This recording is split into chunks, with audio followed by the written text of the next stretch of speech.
So once again, good morning, everybody. As I mentioned, my name is Scott Kaler. I'm a member of the Private Sector Committee of CMOS, also a member of the National Council, and my day job is the President and Chief Scientist at WeatherLogics. I'm joined by Ken McDonald of Environment and Climate Change Canada, who will be giving the main presentation today. To start, however, I'm just going to give a quick introduction of the Private Sector Committee who's hosting this webinar, and just give you a little bit more detail about what we do and what our role is in today. So my introduction will cover who is the Private Sector Committee, what we do, what are our plans, and then we'll get into Ken's presentation. So the Private Sector Committee of CMOS has been around for quite a while. According to the latest terms of reference that are included on the CMOS website, there are 6 terms that the committee is determined are its objectives. First one, and I'll just go over these very briefly. First one, to summarize, is to promote, develop, implement, and maintain private sector role in and outside of the society, being CMOS. Secondly, to act as an advisory group to the CMOS Executive and Council on matters related to the private sector in Canada. Third, to maintain an active list of private sector companies and their specialties. Fourth, consult and communicate with the appropriate government departments in Canada. 5, to meet and organize one or more discussion sessions at each CMOS Congress. And 6, to foster a relationship with other private sector interest groups. Now, these terms of reference are a bit outdated, perhaps. They've been around for a long time, so we may be updating them going forward, but this is what the Private Sector Committee currently has listed as its terms of reference. So who is the committee? We currently have 6 members listed here. Ken and I are both members of the committee. Also, our current chair is Richard. Chris Scott from Pelmerex is a member. George Isaac from Weather Impacts Consulting is our newest member, and Harinder of Info Electronic Systems, also a longtime member of the committee. So I won't get into too much detail of the committee's plans, but just to give you a little sense of some things that we're currently working on. One of our main priorities right now is recruiting new members. We have a great existing base of members, but many of them have been on the committee for a long time. And so there was a feeling that we should look to add some newer faces to our group to try and just reinvigorate some of the work of the committee. So that's one thing that we're doing, and that's actually something that we're hoping to achieve in part with our webinar today. Secondly, we need to establish new priorities and objectives. The committee had been working on a number of things prior to COVID, but a lot of the in-person meetings and so on that were planned had to be canceled. So the committee's work was unfortunately interrupted as a result. But we've met again recently over the past few months, and we've come up with some preliminary new ideas. These are not necessarily the things that we're pursuing, but these are kind of the themes that have been discussed so far, and we're certainly looking to refine these and maybe add other items. But the first idea that we've been talking about is looking at ways we can work with Environment Canada to identify what their role is currently and their future role in Canada's weather enterprise versus the role of the private sector, to help to define the role of each group and therefore hope to establish a relationship where we can be complementary to one another. Secondly, work with government. This may be more than just Environment Canada, perhaps more broadly, to establish better methods for collaboration and funding to build a better private sector for meteorology in Canada. So the collaboration and funding may be related to Environment Canada, but it also may be related to other departments as well. And lastly, I just wanted to put out a call to encourage anybody interested in our work to consider joining us. As I mentioned, we're looking to recruit new members. So if you're interested in some of this work or would like to learn more, feel free to contact me and we'd be happy to fill you in on what we're doing, and certainly invite you to one of our meetings so that you can see if it's something you might be interested in joining. So that's my quick introduction of today, and now we'll move on to Ken's presentation. So I will stop sharing here and I will hand it over to Ken.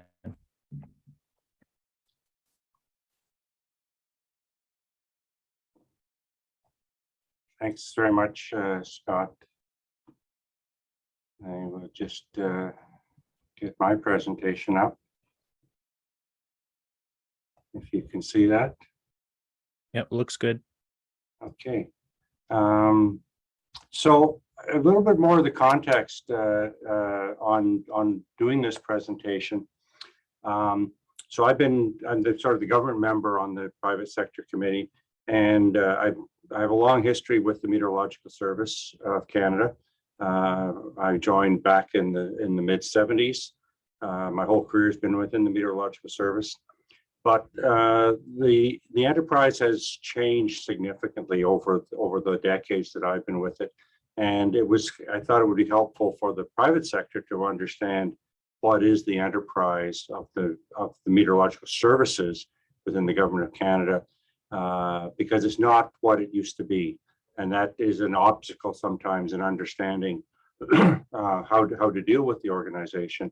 Whereas in the 70s and 80s, the Meteorological Service, then known as Atmospheric Environment Service, was an all-inclusive organization. It did everything within weather services, within government. Over the years, there's been a number of changes, and the enterprise is broader now. It's not just the MSC as it's known today. So I'm going to go through a little bit about that. This will help to stimulate discussion perhaps on the role of the private sector. I noticed as people were joining, a lot of colleagues from the past who were in the organization at different stages of this period, and you may see some semblance of what it used to be, but you'll also notice a number of things that are different about the organization now. The presentation will go through.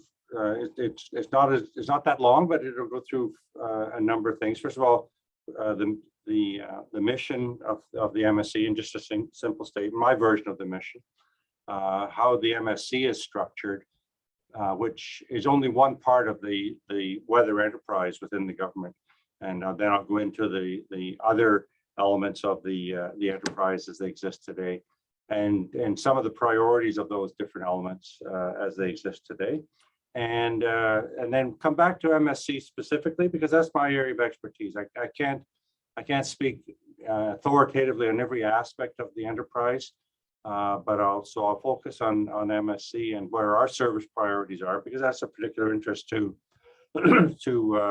a number of people in the private sector, and then wrap up with just a little introduction to a tool we're using to help engage Canadians in where the meteorological enterprise goes. So starting with the mission, I said this is my wording for the mission of the organization. It can be stated in a number of different words by different people, but our role is to provide Canadians and their institutions with that authoritative, timely, accurate weather information, weather and environmental information, so that people can make informed decisions. So emphasis here on Canadians and their institutions.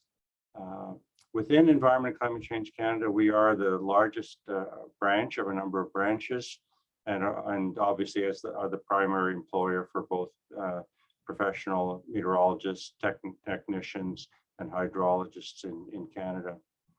The structure, and I promise, even though this is about the organization, I promise I only show one org chart, and it's a very simplistic version of the org chart, but this is the structure of the Meteorological Service today.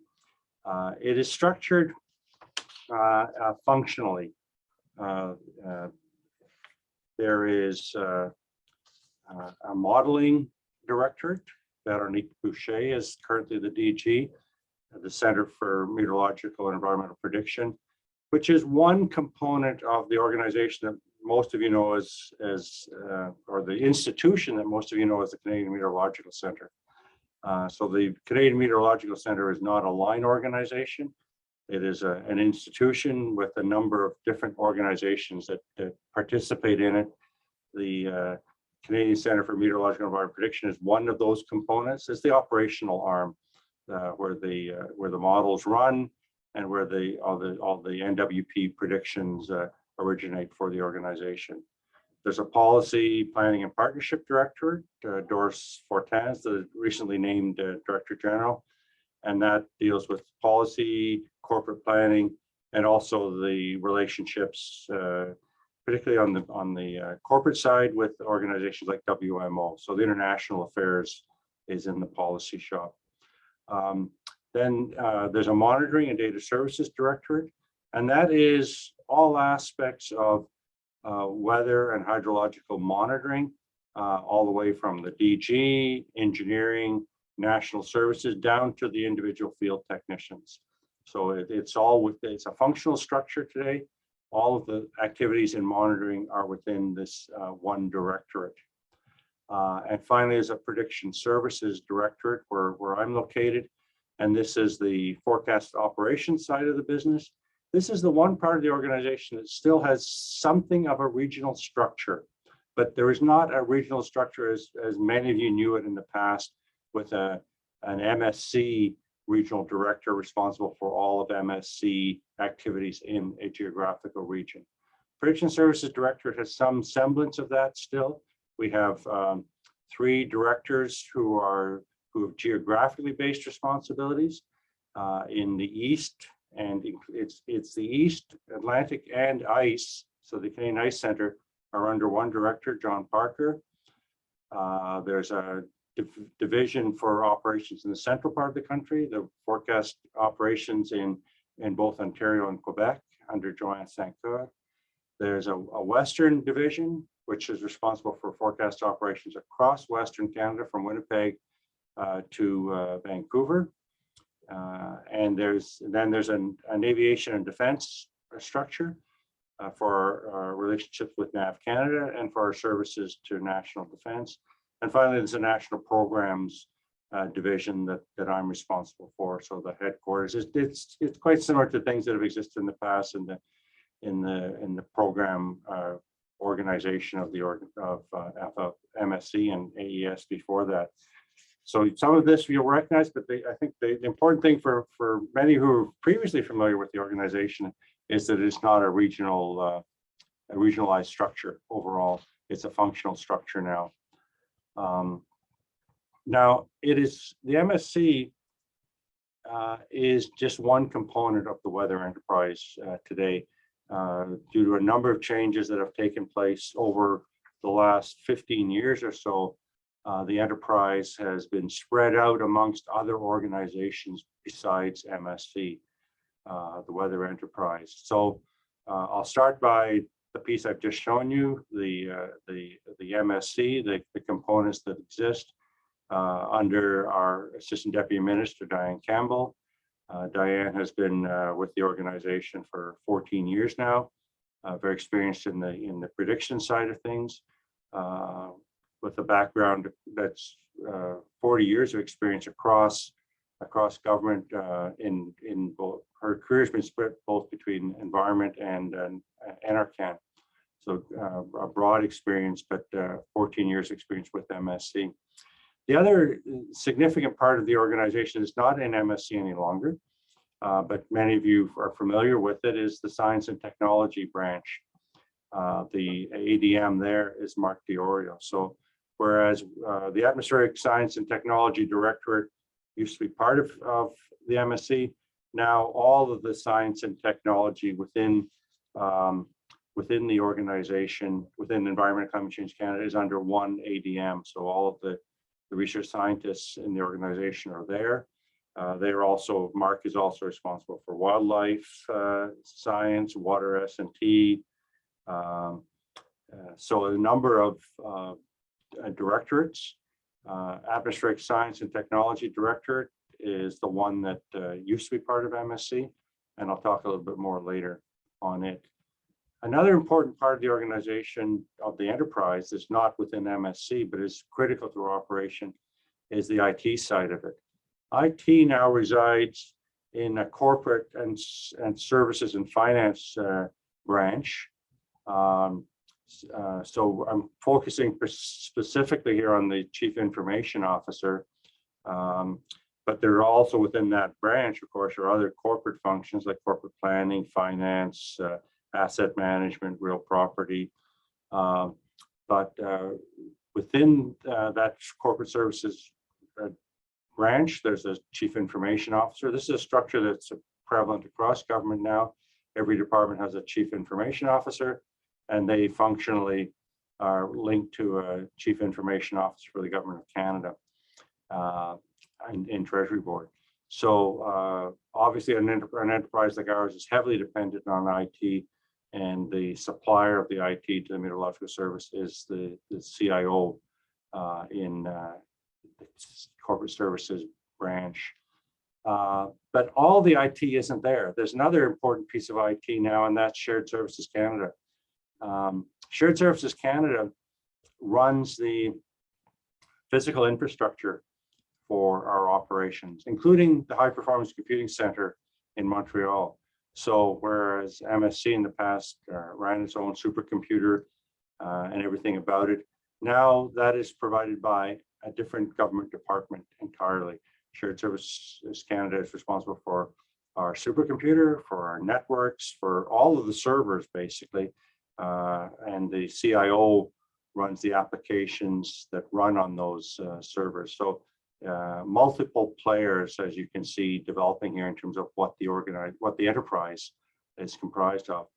And finally, the newest piece of all of the enterprise is the climate change branch, and more specifically, the Canadian Centre for Climate Services. So Heather Morrison is the acting Director General for the Canadian Centre for Climate Services. This is a relatively new group, and I'll talk a little bit more about their role, but MSC's focus now is pretty well on the weather and climate data, but the climate services now comes under this climate change branch, which is, as you know, from even the name change of the department when in 2015, climate change is an important part of the department, and it's evident by the fact that there's a climate change branch within the department. So going on now to the weather enterprise, and just talk a little bit more about each of these components and where their priorities are, what their role is. I'll help explain what their roles are, starting with the Meteorological Service. So our current priorities are, first of all, the renewal of our atmospheric and hydrometric monitoring networks. There was a major investment by the Government of Canada, 10-year investment made in 2013. So we're in our final few months of that investment. That funded, among other things, the complete replacement of the weather radar network, which was the biggest single piece of that investment. There's just the last few of the new radars being installed right now, being operationalized, and we have a state-of-the-art, absolutely consistent network of Doppler dual polarized radars operating now across the country. We're also in developing on the hydro side. What used to be the Water Survey of Canada, now the Hydrological Service, is growing to be a lot more than just hydro monitoring, but actually hydrological prediction. And that includes, there was an investment made to contribute towards national flood mapping, which we're involved with along with NRCan. We also have a priority right now to work on transforming public weather services. It's happening in stages.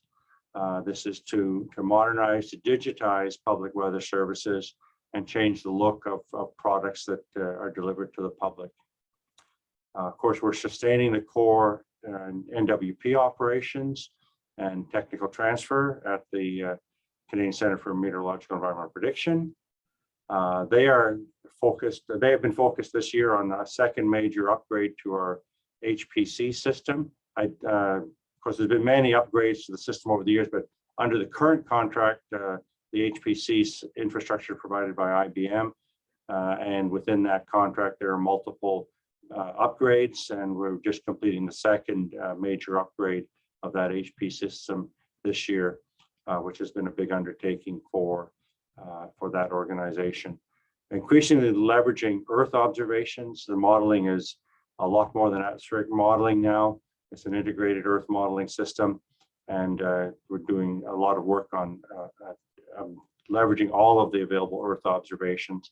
Of course, like any organization right now, we're focused on adjusting to post-pandemic work environment and reintegrating staff into the workplace. So that's MSc and some of our priorities as they exist today in the weather part of things. I'll talk a little bit next about the atmospheric science directorate, and more specifically the meteorological research division. So there are 3 divisions that comprise atmospheric science directorate, as there have been for a long time. There is an air quality research division. Carrie Taylor's the director now, and there's a climate research division under Greg Flato. But I'm going to focus on the meteorological research division as the strongest or most directly linked piece of the meteorological enterprise today. Natasha Bernier is the substantive director. Rudenko Pavlovic is acting director right now. And they, of course, provide the scientific foundation for modeling, continuing to work on developments and improvements to our GEM model core, the dynamic core for all of our modeling activities. There's a lot of emphasis, of course, now on the non-atmospheric components of the environmental prediction system, oceans, land, ice. They're also focused on seasonal forecasting using the CANSIP system, observational-based research, data assimilation, air quality prediction systems. So a number of activities in the modeling area. Of course, MSc is heavily dependent on that research for supporting our operations that is carried out in different branches of the enterprise. On the climate side, the newest part of the organization, the Canadian Centre for Climate Services. I said Heather Morrison is in charge there as the director right now. That organization is recently stood up within the last few years, and their role is providing information to support particularly climate change related decisions. So the MSc still collects climate data. We run the climate archive, but the services derived from that are increasingly being provided through the Canadian Centre for Climate Services and another part of Environment Canada. They have been building capacity across the country, actually, building on a regional basis and building on models that previously existed, like URANOS and the Pacific Climate Group to Pacific Climate Impacts Consortium, PCIC, and extending that model in other parts of the country, with most recently with the Climate Atlantic. So they're building equivalents of URANOS in other parts of the country. They provide one-on-one support and guidance through a support desk on climate on a different climate data portal than the climate archive, and provide training on use of that data, and are developing new products. But very much a focus on climate services, and particularly with the interest of how that informs climate change. I'll switch not finally, but onto the IT side of things, and the CIO organization within Environment and Climate Change Canada. So this is the group that essentially provides MSc with its software support, the applications that we depend on for both data collection and for forecasting in forecast operations across the country.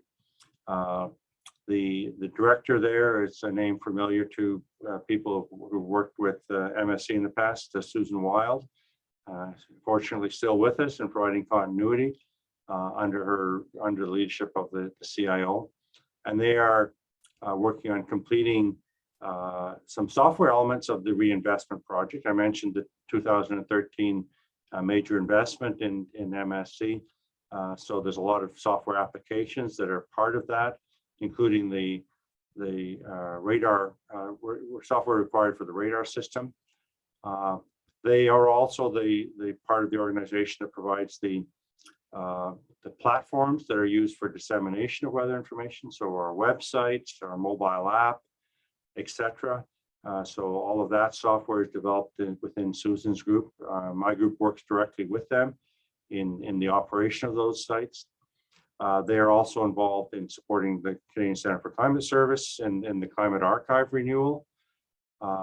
They have a component supporting national defense. I didn't mention that in great detail, but we still have an arm of MSC that supports national defense with offices on B&D bases.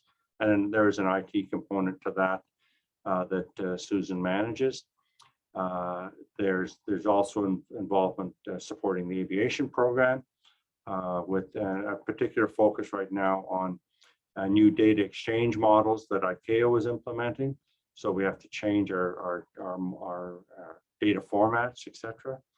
And the ICE service is continually modernizing. We're looking for new analysis tools for ICE operations, and across IT organizations, a lot of focus today on IT security and the postures we need to protect our resources. So that corporate IT function also not forgotten in the CIO. And then finally, I'll talk a little bit about our colleagues outside of Environment Climate Change Canada, SSC, that we're critically dependent on, the group that operates all of our infrastructure, including the high performance computing, the supercomputing center. So the first priority, of course, is daily operations, keeping all of those systems running. A second big priority for SSC right now is data center migration. So there's a strong move underway to centralize data centers across government for all departments into a small number of large data centers. And that migration is underway right now. And that includes the data center at the Canadian Meteorological Centre, which is in the process of migrating into a Government of Canada data center in Montreal at a different location. So, you know, in the future, there will not be that large supercomputing center in the CMC building itself. It'll be in a Government of Canada data center elsewhere in Montreal. So major changes going on with respect to that. They, of course, were also heavily involved in that second upgrade to the high performance computing infrastructure as part of the current IBM contract. Heavily involved in developing cloud solutions, or at least cloud where appropriate solutions for how our applications run. The directorate that supports us is more than just supporting MSC. Luc Corbet is the DG now, and so they are involved in the Federal Science Data Hub and an open science publication platform. More close to home to MSC is a relocation that's underway with one of our storm prediction centers. The Winnipeg Prediction Center is in the process of being moved from the old Via Rail building in Winnipeg to a new location and elsewhere in downtown. And there, because the infrastructure is a critical piece of that, that HPC group is responsible for that move. Part of that related to that, in a sense, is they're working on remote visualization systems to help our operations, so that in the future we won't require data centers within our storm prediction centers. We will be able to work remotely from the major data centers with remote visualization for our operations, which will improve efficiency for everybody and increase the capabilities of MSC operations. The the last thing I wanted to talk about is the server, or not quite the last thing. The second last thing is the service priorities. Coming back to MSC specifically, this relates perhaps in some ways more to the private sector committee and what their respective roles of MSC can be with respect to the private sector. Our priorities within MSC from a service perspective are to provide expert advice to emergency managers and public authorities. So we have increasingly directed our focus operationally to supporting emergency management organizations across Canada. And this has become critical in the last few years, in particular with some really major weather events where we had to work hand in glove with emergency managers, really supporting them in the decisions that they were making. And when I say emergency managers, it's more than just EMOs, emergency management organizations, includes public health officials. So last summer, during that heat dome event in Western Canada, during the forest fires, we were working with public health agencies, supporting them, working extensively with emergency management British Columbia during the heat event, and then during the flooding event in November last year due to an atmospheric river situation. We are increasingly engaged directly within those organizations, embedded within those organizations. Again, more recently, just a few weeks ago with Hurricane Fiona, the first priority is to support those emergency managers. Second priority, very closely behind that, is the alerting to the Canadian public in general.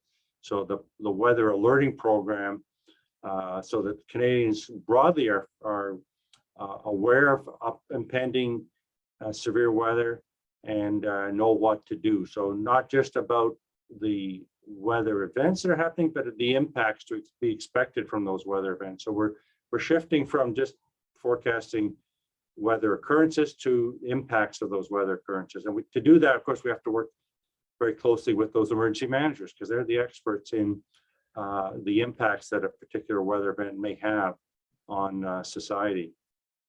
A third priority is to expand our early notification. So provide earlier notification for potential high impact weather. Go beyond issuing simple weather warnings at a 36-hour time frame to provide long range advance notice of potentially high impactful weather events. Next on the list is is to modernize our daily weather forecast information that's used by the public, it's used by mariners, weather and air quality information, but to provide this on a very high resolution basis, move away from our traditional forecast zones and very generalized forecasts to give people point and click precise weather information with a high temporal resolution, high spatial information. And finally, we continue to have a priority to support federal or national partners in the weather enterprise. So the Canadian Armed Forces, we continue to have 3 forecast centers on Canadian Forces bases. In the primary one today is in Gagetown, but we also support the navies on the east and west coast in the Esquimalt and Halifax. We support the Canadian Coast Guard from a weather perspective and of course from an ice perspective. And both the Army or the Navy and the Coast Guard, of course, deal with Arctic operations. Now that the Navy has Arctic patrol vessels, we've been supporting those operations, putting ice observers actually on those vessels, as we have done in the past with the Canadian Coast Guard, because of course there's a big national focus on the Arctic. And of course we continue to support, provide services to NAV Canada under a commercial relationship. NAV Canada took over responsibility for aviation weather more than 25 years ago now, but they've continued to procure forecast services from our organization by choice. They have asked us to provide forecast services. We don't provide as many services as we did 25 years ago to NAV Canada. They have completely taken over the weather observing function at airports. So they operate their own equipment. They provide aviation weather observations that we have access to. Our role is to provide them with forecast services, and that is a continuing relationship. We just completed a new 5-year agreement with them last year, so that relationship will extend at least to 30 years. Lastly, then, I just want to switch gears completely a little bit and talk about one of the new things we're trying.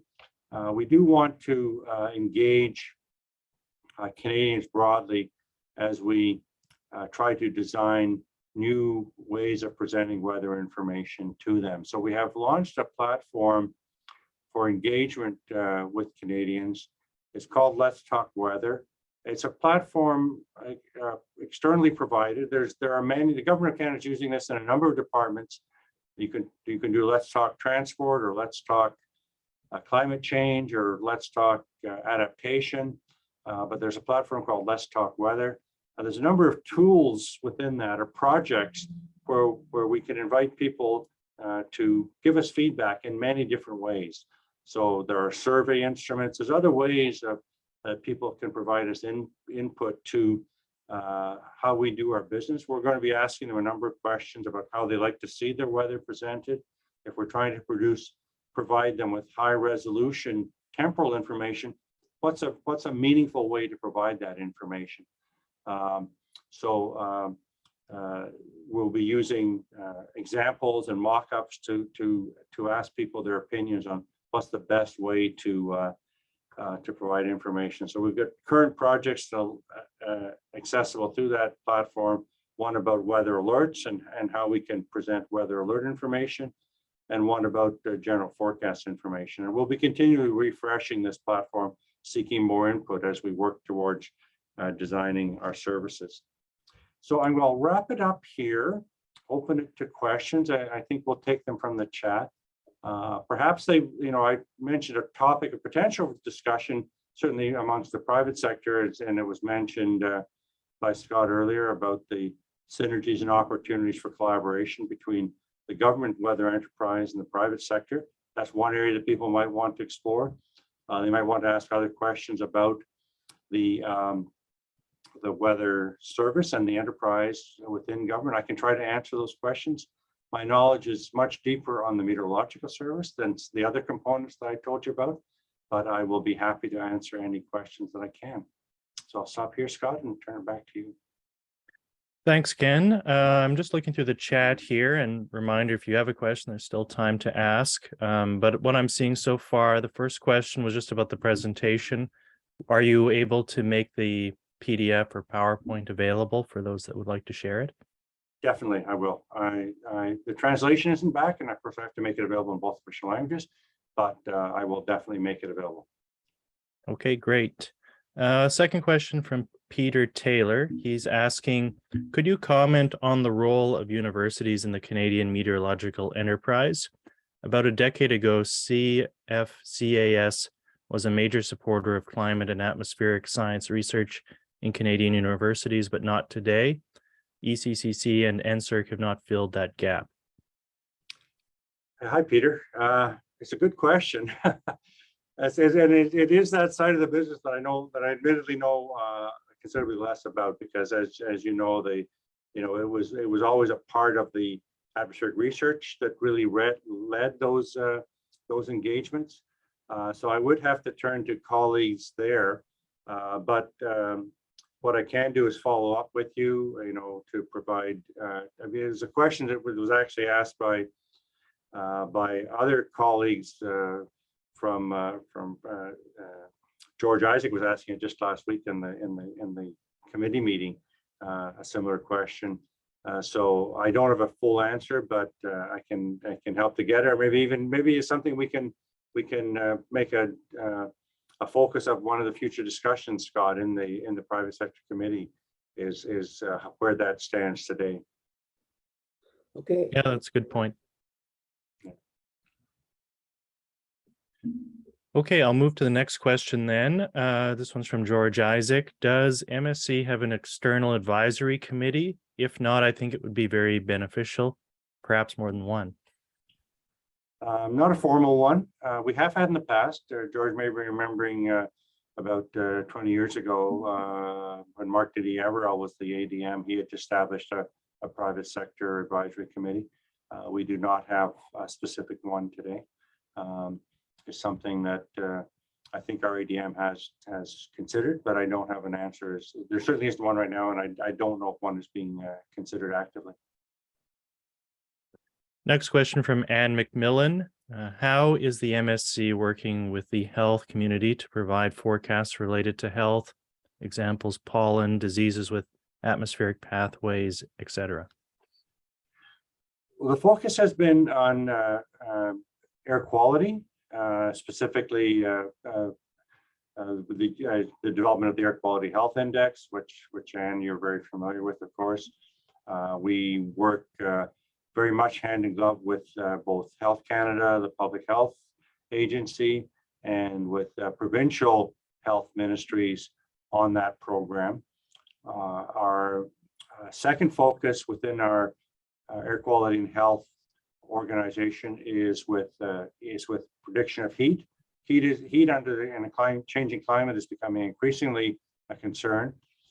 We saw last year over 600 deaths attributable to one heat event. So from a risk to Canadians, heat is a very important element, and the vulnerabilities are epidemiological and weather. We contribute a portion of that, but we're working extensively with health agencies to update heat warning messaging and heat warning systems and tiering of heat warnings to hopefully avoid the catastrophic impacts of heat that we saw in 2021. Our third priority is with respect to cold, and a similar way to strengthen the protection of Canadians during cold events, to strengthen the messaging and protection of cold, and so that the public health agencies can respond more effectively when there are extreme cold events. We have not ventured far into the issue of pollen you mentioned. It's an area of some interest, a little more remote from purely meteorological. I remember we were looking at it, and when you were here, but we haven't really advanced very much on that side. Our focus has been air quality, advancing the Air Quality Health Index, which has changed from its original iteration, and now more recently heat and cold. Harinder from our committee asks, how are you involving private sector in developing these systems?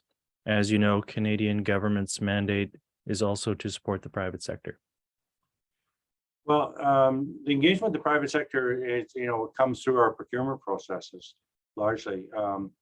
If we want the private sector involved, it has to be through some sort of procurement instrument. Where we have requirements for systems, technical systems such as Infoelectronics works on, it would be through the procurement methodology, and we have to follow all of the rules with respect to procurement, of course, in terms of the methods we deal with it, what is open, where sole sourcing can be used and where it can't be used, and what the limitations on that are. So it's through the procurement mechanism that we are engaged. Maybe just a quick follow-up from me on that. So if a private sector company was interested in working with MSC, they would have to go through procurement, but you have to kind of start a conversation in order to trigger a procurement. So do you have any advice to companies on how they might kind of start a conversation about some kind of a product or service? Traditionally, that's done through unsolicited proposals, where a company suggests an idea that is a concept for something, and then we can go through. If it gains interest, then that can lead to a request for proposals. If it requires that, again, it goes by the value of what the potential value would be, whether we could sole source to a company or whether we would have to go to an open procurement. And if a company wanted to do that, where would they send such a proposal? to the organization, probably to the Assistant Deputy Minister, Diane Campbell. Okay, next question is from Barry Goodison. Who is responsible for Arctic weather monitoring and forecasting? It is much more than sea ice. Is it a split responsibility? To a degree, it's split. I mean, generally speaking, MSC is responsible for monitoring of weather and ice. The monitoring directorate operates a number of weather observing sites across the north, across the Arctic. There are partnerships with D&D, who continue to operate stations in the Arctic. We continue on a weather basis, and then there's other atmospheric science bases. Of course, the lab in Eureka is still operating, and Alert. So it's a number. When it comes to pure weather, it is the Meteorological Service, and particularly the Atmospheric Monitoring Division within the Meteorological Service, which is under the overall monitoring directorate. Robert Daigle is the director. If there's questions about the monitoring network, I facilitate a conversation with Robert on the weather side. Ian Rutherford asks, what does MSC see as the legitimate roles of the private sector in weather observing, weather prediction, weather presentation, public engagement, etc.? Well, I've laid out what our role is, where we see our role. I think there's a lot of room for collaboration beyond that. In terms of services, there is a lot that can be done to value add on the basic raw products that Environment and Climate Change Canada provide. We provide completely open access to our data, so companies can access that data and can build a number of services tailored to particularly industry interest, because a lot of decisions can be made in the economic interests of Canada by industry based on effective use of weather information. We've carved out our role in terms of public safety, supporting emergency managers in particular, but there's a lot of other areas where there's weather sensitivity that the private sector could meet. Of course, there's collaboration on the research side for a number of projects. Again, not my strongest area of expertise, but there's areas there. And then there's areas in terms of systems and IT, et cetera. So there's a number of areas where, depending on which aspect of the private sector we're talking about. But I think it can be highly complementary. And we're happy to work with organizations to see where those areas can be developed. David Ellingwood asks, can you repeat or elaborate about CAF and bases like Gagetown? The current arrangement we have supporting national defense is we run 3 prediction centers. They're under the same directorate that I'm in. MSC provides forecasters. They are on military bases in prediction centers at Gagetown. Gagetown is the main center, supporting largely the Air Force and the Army. The Army has become a much larger user of weather information than in the early days of my career, when it was very much an Air Force interest. With the various international operations that the national defense have undertaken over recent years, and very active combat roles, our role has gone to supporting the Army as much as the Air Force. We continue to do it worldwide. So wherever D&D is operating, we're available to provide support to them, and we do so. The operations in Halifax and Esquimalt are dedicated largely to supporting the Navy and the East and West Coast Navies. Smaller operations there.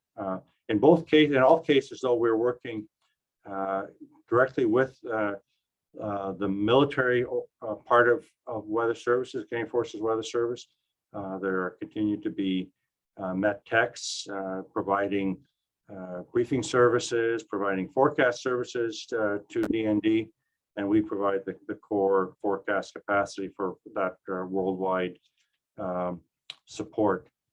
Heavily dependent on our MSC's models internationally, our global models. We're able to provide, a high resolution forecast wherever the operations take the Canadian Forces, whether it's Afghanistan or Europe or wherever. Great. That was the end of the questions I had in the chat. So I'll just remind people we have a few minutes left if you wanted to ask anything here at the last moment. Also, just a reminder, I posted my email again in the chat. So if you're interested in exploring a little bit more about what the Private Sector Committee does, feel free to contact me and we'd be happy to chat with you. While I'm waiting for any final question, I just wanted to maybe ask one of my own here. In one of your slides, you talked about MSC service priorities, and one of them was working with emergency managers and other public authorities. And I was just wondering, how does MSC determine who they'll support? So public authorities could include lots of different groups, anything from health to highways to utilities that are run by public agencies. So how do you make that determination versus what you leave to the private sector? We focus on the public health and on emergency managers. Now, often with a significant weather event, and the emergency managers have a broad connection within provincial government and within even other parts of their critical infrastructure. So using, maybe I'll use the example of the Hurricane Fiona in Atlantic Canada. So we dealt with primarily with the 4 emergency management organizations in Atlantic Canada, but they have their own networks, and when they have an event going on like that, they run briefings that include or inclusive of all of the infrastructure of the country. So other provincial departments are sitting around the table, organizations like the power utilities are around the table. And so they're, through the information we are providing to the emergency managers, it is being cascaded down or fanned out to other organizations. But our involvement with those organizations is focused on those significant weather events, working through the emergency management organizations, more so than direct one-on-one relationships with, say, a Department of Transport, our Ministry of Transportation, or Ministries of Agriculture. We're going through those primarily through those emergency management organizations and dealing with those critical events where everybody's affected. And while you were answering that, one more question came in from Harinder, a follow-up to his previous one, I think. So you mentioned that private sector companies go through the procurement process. He says, I haven't seen any RFP for ages. How does private sector get involved with MSC? Well, I mean, it has to be a meshing of our needs with the capabilities of the private sector. There have been RFPs, and maybe not specific to Harinder's areas of interest, but there are regular RFPs for the different services that we require.